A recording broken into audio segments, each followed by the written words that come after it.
Right, the Carnival of Miracles starts this Saturday night at Club Menangle and culminates in the Miracle Mile next week. The following Saturday night. Andy Gaff joins me, last year's winner, and catch away. Firstly, Andy, thank you for joining me. No, good to be here, and disappointing we're not defending our crown this year, but that's racing. But hopefully we've got a healthy horse again now, which is the main thing. Yeah, first, last week there was a little bit of chatter, if you like, through social media initially that it wasn't real good for him, but he's got a much better prognosis right now. Yeah, obviously he was significantly lame after the race, and even in the run he didn't pace real good and hung really bad, so obviously it's an issue that flared up when the race started. So yeah, and he couldn't sort of wait there after the race, so we're very concerned, with his welfare and what was wrong with him. But we got him home and got him to the vet clinic the next day and sort of improved overnight. But fortunately, he was only sort of a corn and a foot abscess in his foot, so we've been able to treat it, and it's taken 3 or 4 days to come good, but he's back working now. How tough a horse is he? Like you said, he wasn't pacing real good, and he's a bit of an enigma. He has a few little quirks about him and things along those lines, but he only got beat ahead in a race that probably wasn't run to suit him either. I mean, how tough a horse is he? Yeah, like in the run, I was quite concerned watching him. I knew he wasn't comfortable, and the way he sort of hanging in on last bend and lost all that ground and hit the line really good. So all those good horses, they got a great wheel and they sort of overcome issues. So it was a great effort, but we sort of stepped up his workload leading into the Miracle Mile. We thought we had to with the competition being so strong, so I'm just sort of happy that it wasn't the foot and wasn't something that brought on by myself. Yeah, no, definitely. The build-up to a Miracle Mile last year, you had an interesting, I suppose, path, if you like, or pathways through to it. He was a Vic bred winner as a 3-year-old. He definitely looked like a horse was going to measure up, but you stepped him up to the big time relatively quickly. You're a little bit, I suppose, vocal because you missed out on a run in the Hunter Cup, and you took on a 1,200 metre race as a lead-up. How confident were you last year leading into the Miracle Mile and with the different sort of lead-up?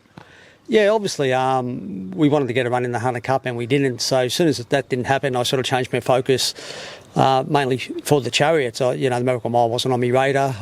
Obviously, if you won the Chariots, you got in, but we'll take it on Captain Ravishing, who was going unbelievable at the time. So it probably wasn't a realistic chance to get in the Miracle Mile. But on this, I could have raced Captain Ravishing that night in the 4-year-old Bonanza, but I decided to go to the 1,200 metre race, and I thought I might sharpen him up a fair bit, and I was sort of wanted to have a run at Menangle before the Chariot. So eventually it worked out okay, but then be able to win the Chariot and get that sort of free kick into the Miracle Mile was something I didn't expect it, but we're happy to take the invitation. And we sort of brought him back home. It was 2 weeks between races, and he was really well in himself, and then we sort of got him back up there and got him in retention barn, and he was just in great order. He just ate the place down. He was just happy being there, and there was sort of no stress. It's a great race to be part of. It's hard enough to get a run, let alone win it. So most of the time I've been watching it from the sideline. So to be involved in it and the build up to it was just fantastic, and obviously the result was great for us as well.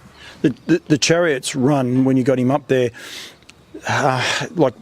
that was his PB at the time, albeit it only lasted a couple of weeks. Yeah. But he was just massive that night, wasn't he? Yeah, he was. Obviously, we have great respect for Captain Ravishing, and everyone did. Had the barrier draw on us, and we honestly thought we're going there. Second was our best chance. We were happy to take the chance to sit outside him and hopefully maybe just sort of beat him for speed, and hopefully the tempo wasn't so strong, but it was a pretty brutally run race. So able to get that done sort of gave us a lot of confidence going into the Miracle Mile. Was the Miracle Mile a pipe dream, if you like you said there before? The Chariots was sort of your main aim, but you can't aim at a race like the Chariots and not have the Miracle Mile on your mind. Yeah, it was probably honestly, realistically, we didn't think. You've had to ask me 3 weeks beforehand, could I win the Miracle Mile? And I would have said, I won't even be in it, to be honest. So, but once I got in it, I had pretty confidence in the horse and just wanted a good barrier and, some of the better competition to draw bad, which sort of happened. So, like any race, you also need luck on your side. Played up a little bit at the start and could have been a false start, as we know that. But, but he was still good enough to get the job done. He had to burn really hard early, I think 25.5 at the gate, which is pretty quick. And then he sort of got a nice quarter down the back. But he never really got challenged at any stage, and it was a great thrill to win it. It is. I was lucky enough. I was there on Miracle Mile night. I spoke to Kate. I reckon it was a 10-minute interview, and she was just buzzing. I could probably be a little bit cheeky. You're buzzing. I reckon you're a little bit sort of overwhelmed. Would that be fair as well? Like you're not an outwardly going person. You are on the Twitter text, if you like, but to talk to in public, you are a little bit more reserved, and you just seemed a little bit, I suppose, enjoying it, if that makes sense. Yeah, no, it was. Obviously, it was a race filled with a lot of emotion for us because Richard Matthews had passed and the whole family sort of had taken a back seat with all his horses previously, and they sort of all embraced his horse and they were all up there, and the emotion after the race was just fantastic. And just to see the happiness on their face after what they've been through, it just sort of made it that much more special.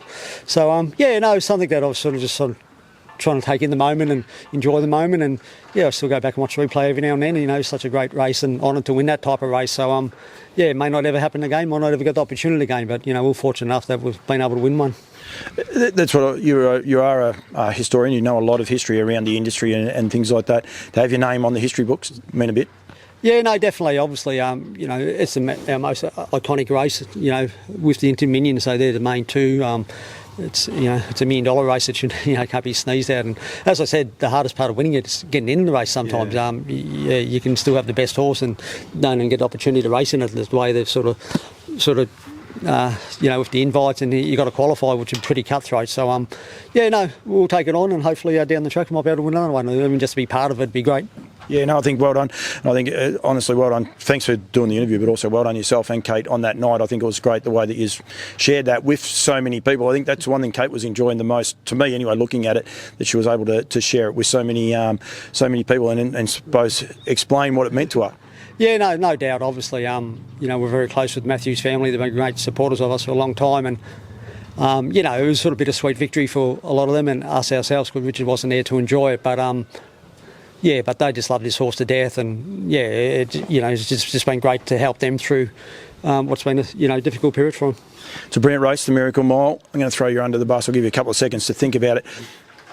What is the best Miracle Mile outside of last year's that you have seen or been a part of? Because, you were the understudy at Bin Knights there for a long time.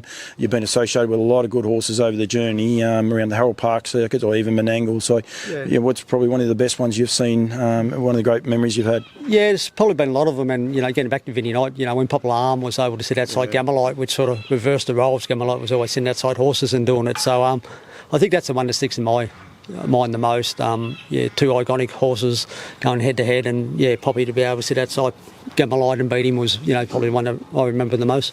It's a pretty cool stat, that 17-1, 17 times Poppy beat Gamelite, and Gamelite's his super horse, but he could never get him and never beat him. And I remember that night he beat him at his own game, didn't he? That night. Yeah, the only time he beat him, I think, was the first start Vinny gave Popular Arm in the South Australian Derby. Yep. Yeah, I think he was 33s to 6-4 Popular Arm, and in the Inter-Dominion in New Zealand. So there's only times Gamelite was able to beat Poppy. So yeah, no, Andy, thank you. Well done for last year.